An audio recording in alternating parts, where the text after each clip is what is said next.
Ja, alfa mai whanunga lei nei tai au, Samoa. Wa ia le. Au whainga nuenga tofi le tua mau tofi tua. Ia whata whaso tātua tunu o nei tai au. Ja, ma lor soi fuam nuia.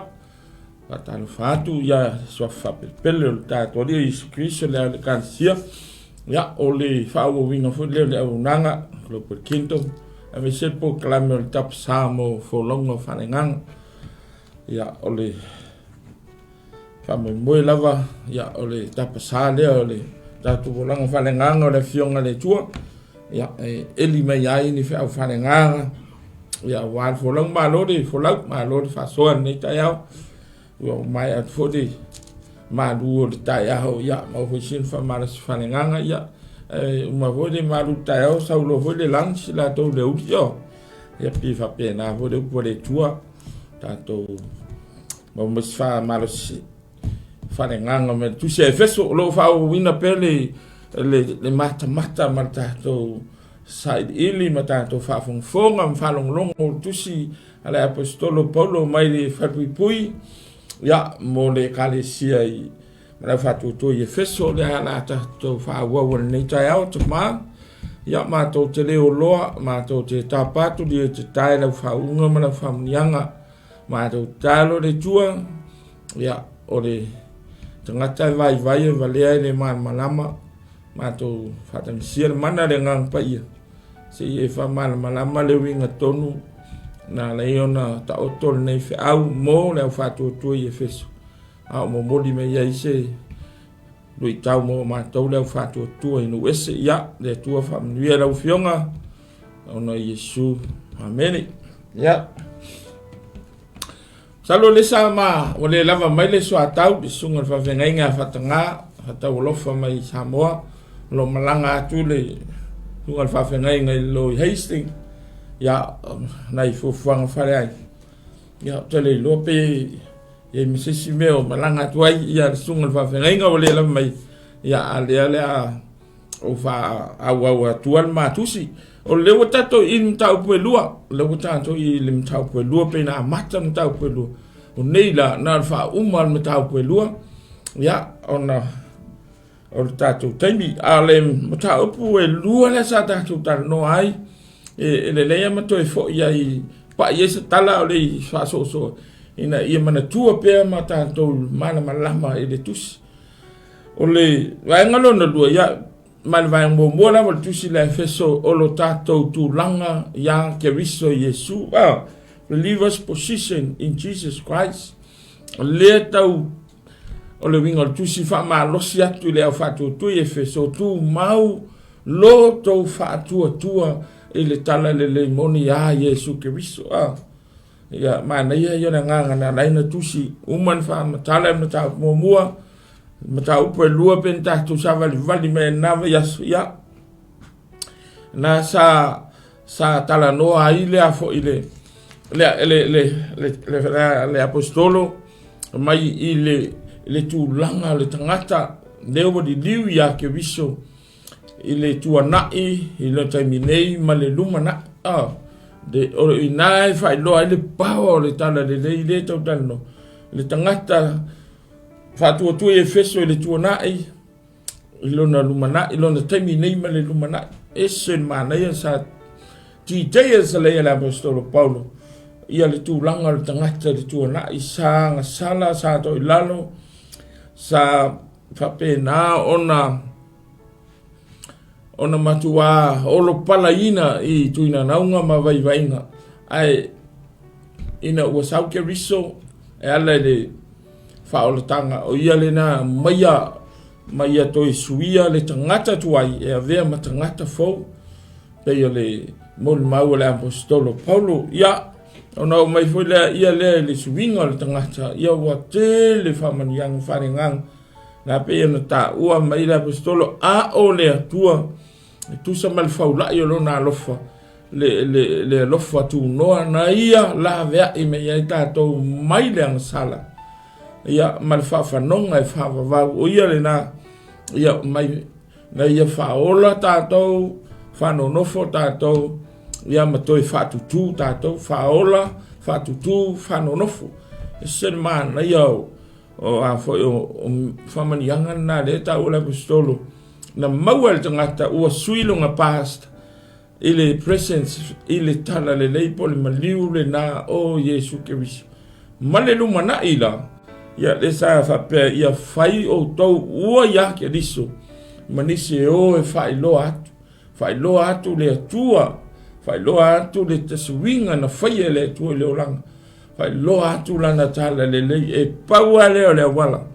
Whatala le ina le tangata ina ia sui le tangata tuwai e whai ma tangata fau. Tangata fau e whai ma whamanianga le atua. Ina ia wha wau ai le alua le tala le. Ma ia sili ona vi ia ai le tua. Ma le wha moe moe ala nei tusi na laina tusi. Ina ia le tu mau ma ia wala au ma filifile le tua le tangata. Ina ia taupa ia ina le tangata. Ma ia le ma tau lenga ina. Ese le mana ia le pepes. Ma le anawa tau na whata oto le tala tusi lea. Ale apostolo Paulo whailoi au whatutui EFESO. A le whamanatu foi lea mo oere ke siano whanau fuwina ua le suia ua li liu wina lo tangata tuai whaima tangata fau. Ia avea tātou manisi whaongai le tua le fiuta o le talere lei ina ia whaola ina ma ia whamanu ia i nisi tangata. O le amatangala na amatau pue luang ele mtau pelua nasa tal no me ele tasi fai upoe e se furu ia o le tangata le tuanai e ina wasui ile tala le ke riso avea ma tangata fau le teni nei ma le wha moe moe o le tangata fau le na ile lumanai nasa tala no a ile apostolo ai le tai au le nei e te loere umista to fa so le la fa uma i fai upuia se furu tasi ia se ia whangata i le lusfururua, su tasi lufururua.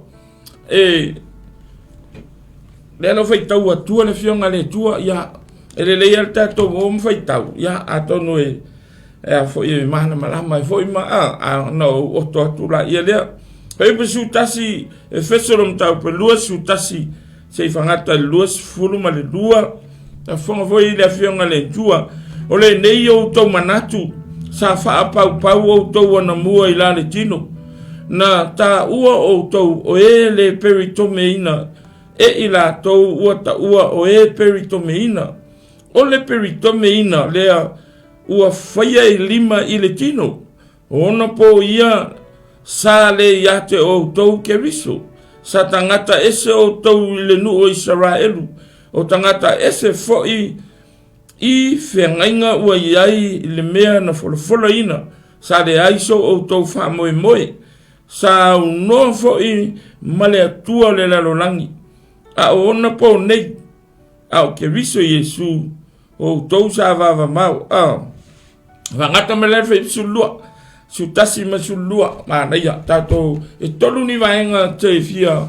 Vai vaenga i whai puia.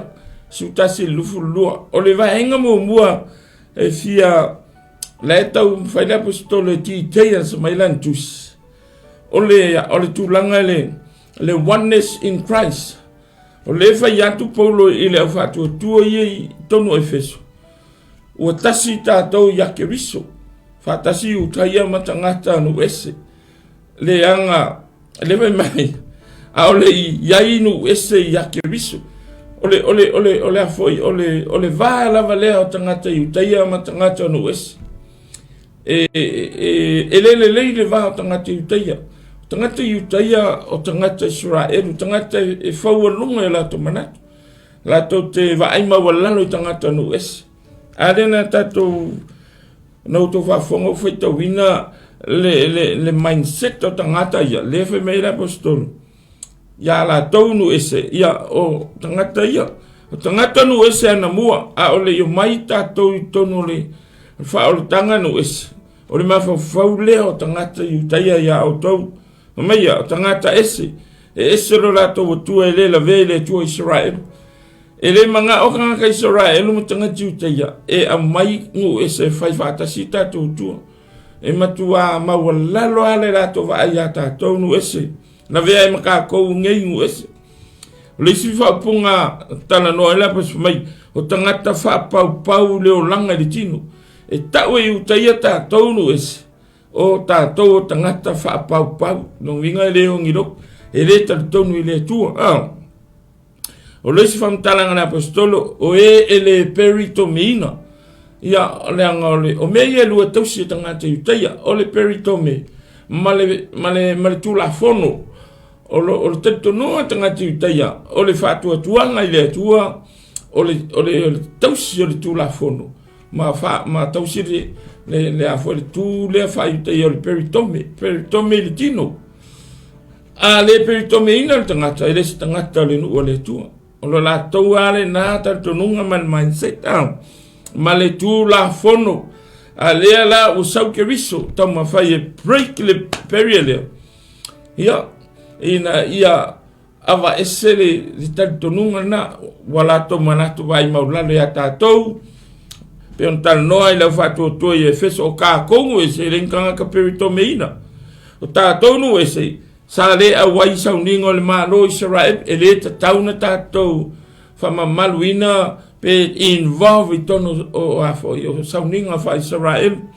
Le isi whamtalanga le apostolo nei na, o tangata ese le whengainga, ua iai le mea na folofolo ina. E le iai tātou i tono meu folofolo ina e le tua. Ile male isi, whamai e le ai so lātou whamoe moi. E le ai fo i se atua o lātou le lalolang. Ai tātou ele va ai maua lalo tangata i utaia i a tātou nu esi. O latou ngangana le na e whaingoa ai tātou e ui la tala noa i oi EFESO. Ai la vea toi ma tātou le isa moa so se ke visiano nu esi. O le tātou tūlanga le na e vai tangata utai, tātou tangata angasala. Tātou tangata leanga, tātou tangata whapaupau, tātou tangata e le peritome ina, e le whamama ina. Ia isi fui teimi e whaingoa tātou o uli. O le vaile na, lea e tau whamatala ato le apostolo Paulo. Ina ia toi whamanatu i tangata ia, aua tau tau ese. Le vaile na whaiutaia, wa already a defeat, wa uma ona sau ke riso. Na te so sofa, le peria lea ava ese le mafau walunga lea. Le lala lea le tala noa ai ia polo o lengal famo moe amo ke fisiano EFESO. A o atu sa wanga, a o atu toi ngā whamatalanga lea. A o atau te whawai vai ai. Teimi le nao le tuana, a le teimi nei ua uma ona wha le leita tau ma le tua. Peila al whai pisu tasi masulua na. O tangata nu ese na mua o le i ainu ese ia ke riso Yesu. No inga pe ana le sau ke riso Yesu. Soli, kau ke feo kia o vaka ko. E le mawhai lava ona wheawe ia mea iutaia msamara. Le peri le na mata mea ina le nua le tua. Iutaia msamaria whea ina i whete ina. Ai o Yesu fo ina Yesu sofa ina le vana. Koi mawar connection. Lea fo ila wo mai a tātou nu esi. Whauta le maua lalo le vai a tātou. Tātou tangata leanga. Wape nā le vai mai. Ai o lea se mea na whaia Yesu mal whaotanga. Ua toi le lei ai tātou. Toi ia vaengalo na lua sifuru tolu sifuru val. Ua tasi le tino. One body. Oneness in Christ. Male one body o watasi le tino fa mele le apostolo ele se fulu tolu le la foi tau atua e foi po su tolu su fa fa mele le apostolo se tato fa long walo man fa ingota to mena a mele foi su tolu ona pone ona ke riso Yesu o tou sa va mamawa na mua ua whaalata mai i le toto ke riso. Awa o ia lava o lo tātou lelenga wana whaia ia tasi sa whaalua.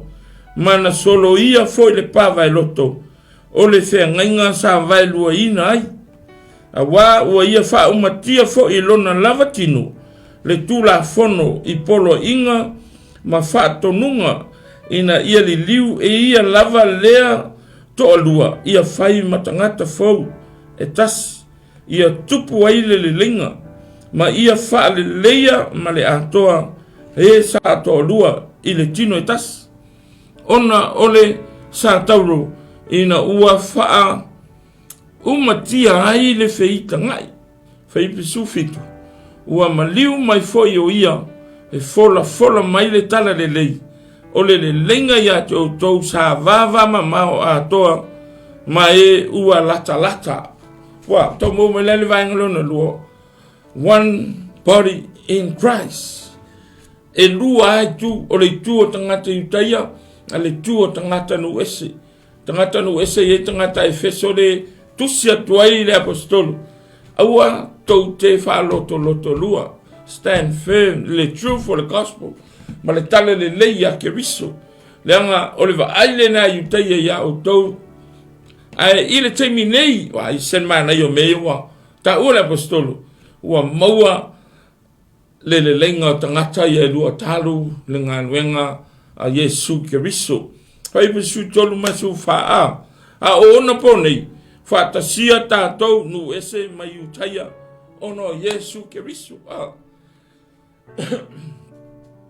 Te le yo ngaluenga lea. To vai ele mtanga mele mtapu mo mua le wo mei. Ole afo ole ta ua ngaluenga ke riso. Eu na plane le tua. Ole maliu ke riso lunga santau. Na fa nau me yele telo fa manianga ma mele le. Aya, ole tangata Iutaia ma tangata nu ese watasi tato oneness in Christ. Pe ana le aile maliu ki riso wa fa ama ngalo tato ang sala wa mau aile le lenga. Utase tato ma ole va aya kama ngale am kanga fa sukasi sulu wa suko. Solo ka ko wa kanga sala kanga kaleang. Ayel tangata na sau file connection dia. Reina fa ipule sa fetowina. O Yesu ke riso ala ilono maliu malona toto. Ua lata ina sa vava mamau. Ono le toto ke riso. O ai sa vava mamau. Iutaia ma Samaria. Se le aise connection. Fa pe nale tangata ang sala tatou. Sa tatou vava mamau ma le tua. Mai le tua pe auto wala langa mai ilono nu. O te le la longona pe auto vivi mai.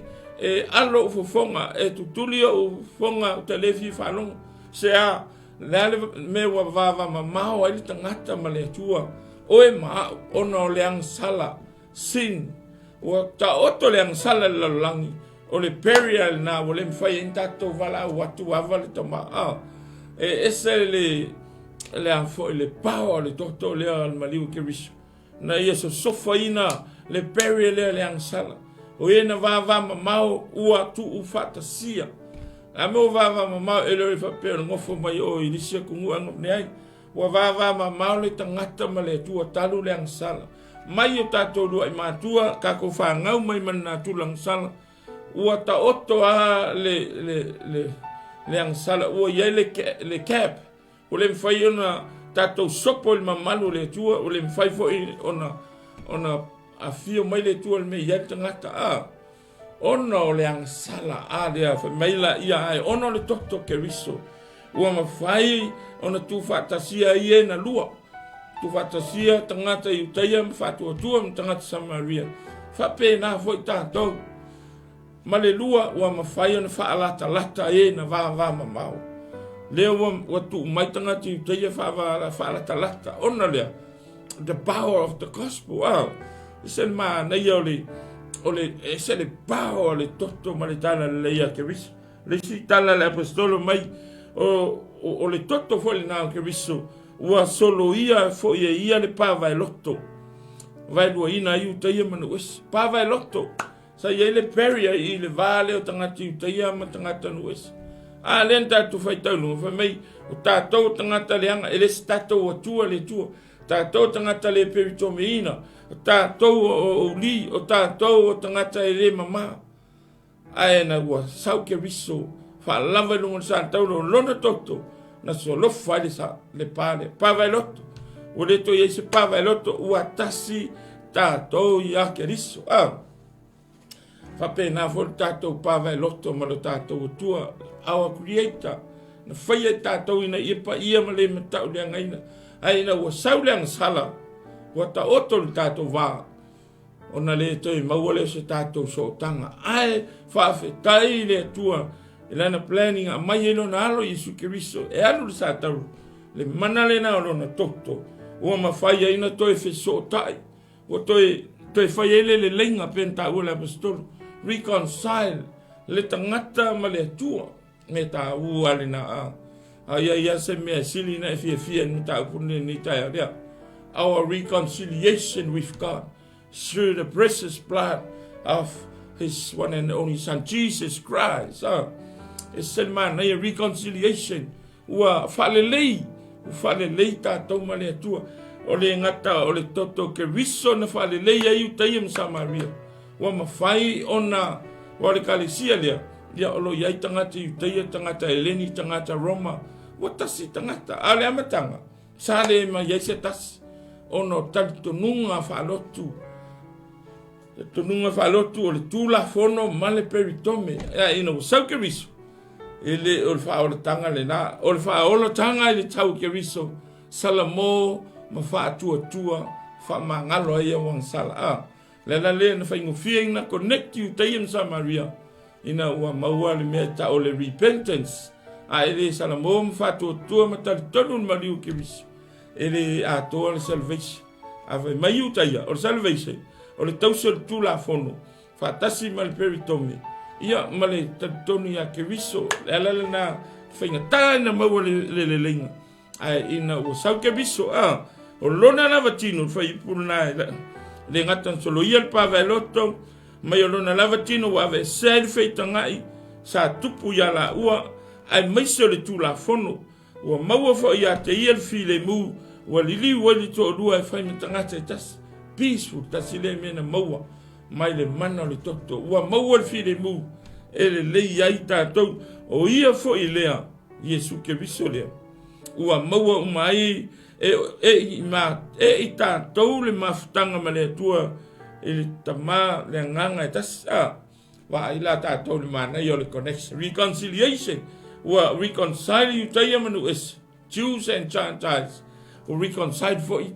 Gentiles ma le tua le anga o Israel waia sa o se whengainga ma le tua sa le seava no tātou ele awai tātou nu ese ile sauninga tau malo le tua iuteia langa o inana la to o se whengainga ava ai le maualunga le alofa tu no le tua ua mana ia ai oe maa usa moa tangata nu ese ua ta entaito i to tonu i por kalame le malo le tua ua break le peria lea le ngata le vasa Maria mai a iuteia ma tangata nu ese awa break for ye Yesu le peria te vala awa yava le tama mua ele fi fa fonga le tua le tangata ono le angsang ai fa ftai ua ia faia le linga o fesili wa e maua ia le linga ma le tua a fai vole le iuteia ma tangata nu ese a tau hoina tātou fale lei ma le tua Father God, our creator, wa atato lele ma le tua. Ele maua foi so tātou manuia e whawa wawal fesili wha whena whaile nā le lei. E alus kako i fonga. Man tua foi mea o tātou sa moa a whe wā i nuu.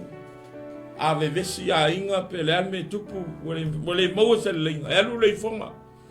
Whapu lau le i tonga. Pe whaini tau mawha po le alava tupe. Fato atalia le ma faile le lenga a ole tua ele ole na o man faie ke riso nga wenga lunga sa taulo mo oe mo wa ina ia ta fa le ai ma le tua le tama va wale ta me tau no fai salamo repent from your sinful life confess your sins and believe in Jesus Christ e lona maliwi lunga sa taulo pa wale na ona reconcile le saulo le ngang pa ia fa mau fai longa oi ma vea oi matangata le malo le tua the moment you receive Jesus Christ the moment you have eternal life Very, very simple. Pe a fai e wha mau lalo le roto. Le leinga. Wai po wadu wha le lei. Le anga a le wha le lei ma le atua le temine. A e oti nā nei po tai au. E le sewa ngoa kadi ai o e le tua. E pusa penga e lo. Pusa pena e tautua. A whai e le confess. A whai e le repent. A whai e le toi whai se lua le leinga ma le atua e ala e lo wha mau lalo ma taria ke riso. A question mark no family moy. Put your trust and hope, your living hope in Jesus Christ. Ya, ole fe au mai mo tatou vai ngul mul. Ole ta fa sol ni ta ya suluiva lufu lua. Le ya fem tatou wo le upo le tua. Ina ya le la fa uma le ta upu fa suluiva fa uma lufu lua. Ole nei ele to tangata ese o tou. Po e ua au mau. A ua nuu whaatasi male au pa ia. O le a inga fo'i o le atua. O lo ua ati na e lunga o le whawae o le au apostolu. A toa male au perfeta. O le maa tu li manu o ke riso Yesu lava lea. Ua whaatatawina ia te ia le fale atoa. O lo o alu ae ina ia whai malu pa ia i le li. O tau fo'i. Ua ati na e whaatasi o tau ia te ia. E whai mawhio anga o le atua. I le nganga mahana ia a. So, oneness in Christ. One family. One body. And the last part is one family. Wa tasi le tino. Tasi ia ke liso. Ua tasi foi le ainga. Mahana ia. Mele le apostolo EFESO. O le nei. Ua le toi tangata ese o tau Samoa. O le whea fole na, e le toi tangata ese tātou. O ai tātou ia, tātou nu ese ua salamo ma Fatu tua. E le mwhaina tau ele se tangata. E le oko mekinga vai se tangata ese ma oe pia whai e le whaisau whai unga i le whaoratanga ke riso. Nono winga tātou uma ua ia ke riso, ua tasi le tino, tasi le nganga, tasi le loto, ia ke riso. Ua le toi tangata ese. Tātou nu ese. Sale ese avanoa tātou fisota ia mi tangata iutai, tangata Israel. Oe le Israelu, whale nganga le tua, Samoa pia ua e whale leima le tua, e ala ia Yesu ke riso. Oe le Israelu whale nganga le tua. Nono winga, ua tasi tātou, whare a inga, one body, one family. Pe vai mawalalo me ala isi Israel ya tātou, a lewe mele fionga le tua, EFESO, ma tātou sa monei, ua le toe tangata ese o tau. Wa i tātou lesi whamani anga le wa maua tātou. Talu le pāo al toto, ma le taulanga ke riso, ua le toe ta ua i tātou tangata ese. E ui o tātou o tamawhai, ua watu tātou o tamawhai. Ina ia tātou a inga ai ma e le ai utai o e whaatari tonu ia Jesu Keriso. A ua no whaatasi tātou. Ua kasir kakongu o kako o Israel whane nganga le tua. A ona whio mai Keriso e watu. E le toi wawai ese Israel wawai tātou nu ese. Mai ua tasi tātou, ua no whaatasi tātou. Mana ia nā whamanianga ai ua no whaatasi fo i tātou uma malo tātou atua le ngakang kako nguwa kasi Keriso. A wa tātou entitled tono le ainga le tua. I mana ia o lea wanoa wa entitled oe. E mwhaina e le aru le ainga kupu. Mwhaina e le kere sao kongo le ainga mawalunga. Tutono le lalo langi nei a e wha mawalalo matari Keriso. O e entitled tono le ainga le tua. O oe le tali I whare nganga le tua. Wa ai tātou le mani. Le anga le o tangata uma entaito le ainga le tua. Na o e ua tali le wala au. Na o e ua Salomo. Ma talia Keriso e whai mawhaola. Ma na ia le nā whamanianga. A vea oe ma tamawhai. A vea oe ma talia o le tua whare nganga. A ua e iai ki tonu o le maa lo le tua I lano nei ia. Le isi mea nei nā. Ua le to e ta ua I tātou o nisi o e au mau. langa tatou wharupenga na tatou leila ni o lea umau. E le tatou nu moni nei o le tatou umau ai. Ia le taimi o lumana e loto e mau. Sau ke riso a vatu tatou. O le tatou te e los tatou nu moni nei. Lono winga. Tatou te nofo e olo. E le taimi tatou tio ese ai. Wa ai te o tu ulo wha moe material things ma mea na ia tio. Tu ulo wha moe mua ia ke riso. E pauana al fai to e manino e lo sato no la inga. Ma lo walu i le ola e whavavau. Ia ona tātou mauti noa lea o le tātou whātalitali. A ua tau a inga ina i tātou ma le atua ono ke riso. Wa i tātou le pawa ma le tāua le tātou whātua. Tua le maliu ke riso. O ia nai maua le tātou connection. Reconciliation with God. Through Jesus Christ. Ia la ilona maliu. Malisi mea mele apostolo. O ia fole na. Wa vea ia ma maatuli manu au pitolunga.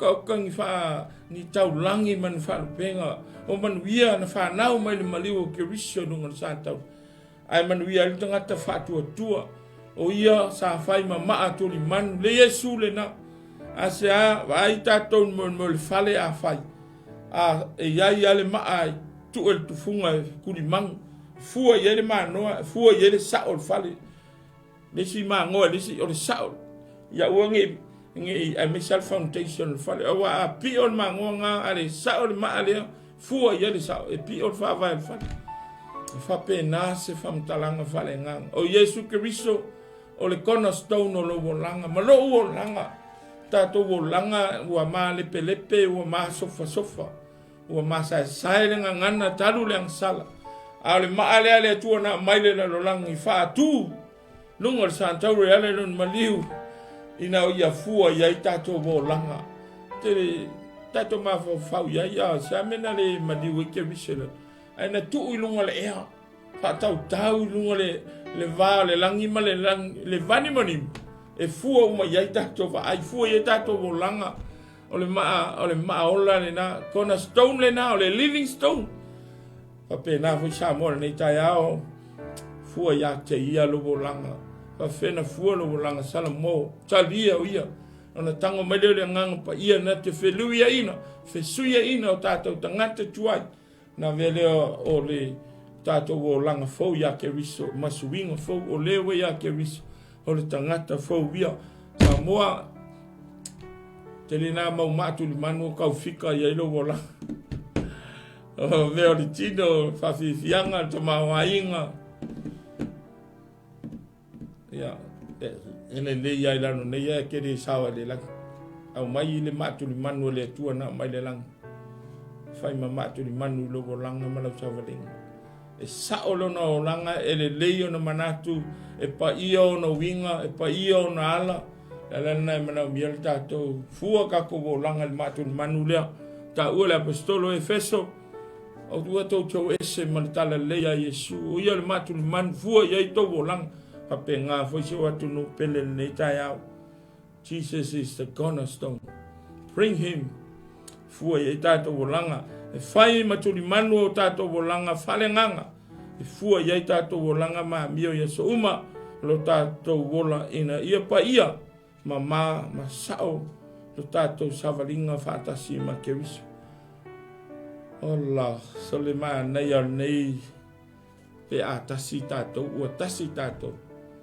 Ya Yesu ke viso le power na mari ke viso ya mal manatu muri mai ala apostolo o to foi fata tau ya te ia le fale atoa ina ia fai malu pa ia le o to foi wati na e fantasima o to ya te ia fai mafio angole tu ile ngang pa ia le fale o ia le fale o ia le malu mai na ia le famanatu fona tatou pe a tatou ia ke viso pe a fua tatou lang pe a tatou fatu tua ia te ona pa ia le o tatou lang pa ia tatou tino le anga tatou e fai malu o le tua le la lo langi nei mai ona saule ma le ngang pa ia na te a fio ai ma fa to spiritual blessing we have through the death of Jesus Christ. O le whaau le na ave mo EFESO, na mai mo oe mao le nei tai au, ia, o le whaumanga na tau pue lua, o kalmana ia na whamanianga, ua tātou maua mai, ua tasi tātou ola. Ua le toe lua ni tangata, le toe iai utaia ma Samaria, ua maua le connection, ua maua le lenga, ua le toe vava mau foi tātou ma le atua, e iste me mei le atua me maua lunga mama mau me lo e fio. Sa o tatalu fa pena ia so yo le kiki. Fa pe au le atua a te mi o tele i lo le maftanga malenga pai. Ia nga kakalo alo ale pe a le lo me le atua ta me e fai la lo nei. Ai nga ua mala malama le tala le mal totas pa ia le ai. O le malu le fe me le apostolo. O lo no foi le ngang pa ia o ina na te whaatonu FOLAUGA o tātou bolanga ia. Manuia na whanau mai le Santauro ke riso. Ua mau aile le lenga te tangata, mau le lenga tangata ma le tua. Ua wāwāla lata hai tangata na whese siai. Ai esen mana ia lo whese siai fai masesi.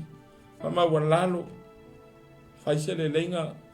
Pea na whaia ke riso le lenga tātou ma le tua.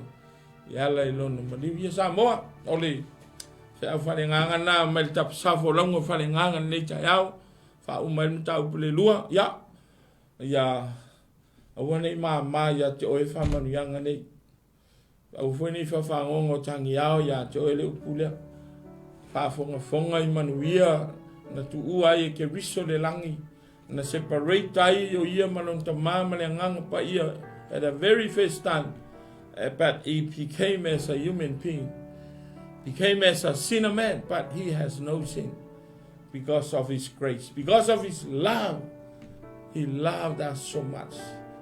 Mana ia le pamnianga tato mau ona ole alofa to know le tua, the unconditional love of God, the grace of God. Yeah.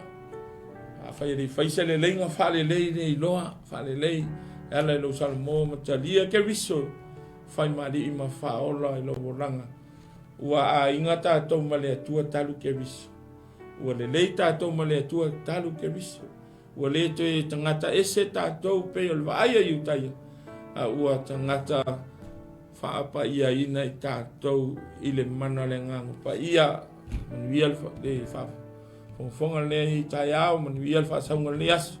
Da foi senga ngana wa le tau tamali i mala loe lau whafonga Samoa ma le wha ia nei tai whamangalo le uon whamanuia te le atu le tua le to mama to whaftai nei tai au kina atu lo lava vi inga i whavau whaftai lo o lo mātou tilo mātou mata mātou wawa ai oka se mātou a tele o nei whamanianga o mātou maua talu le maliu o ke riso manuia ele kalesia ma Fatu tua i EFESO. O manuia ai nu ese malava e Fatu tua ia te oi. Whaftai mo le renga. O mātou le o e ifo, o mātou le o e whai se i fonga. A ua tō tongi le tō sao la o fio i lunga lo walo Jesu Christ. A ua le lei mamalo lo ai le tangata sala. Ia le tua whaftai manatu mai. Whaftai mo le whamalo rongo, whaftai mo le lenga. Whaftai mo le whaola tanga silina e to penaina. Ua manuia ai mātou onu e sevi ia o e to mali nei tai au ono Yesu. Amen. Ya, sai fo ia le, pa ia malu se tato atunu, manuia ia whasaunga ni asu. Sai fua.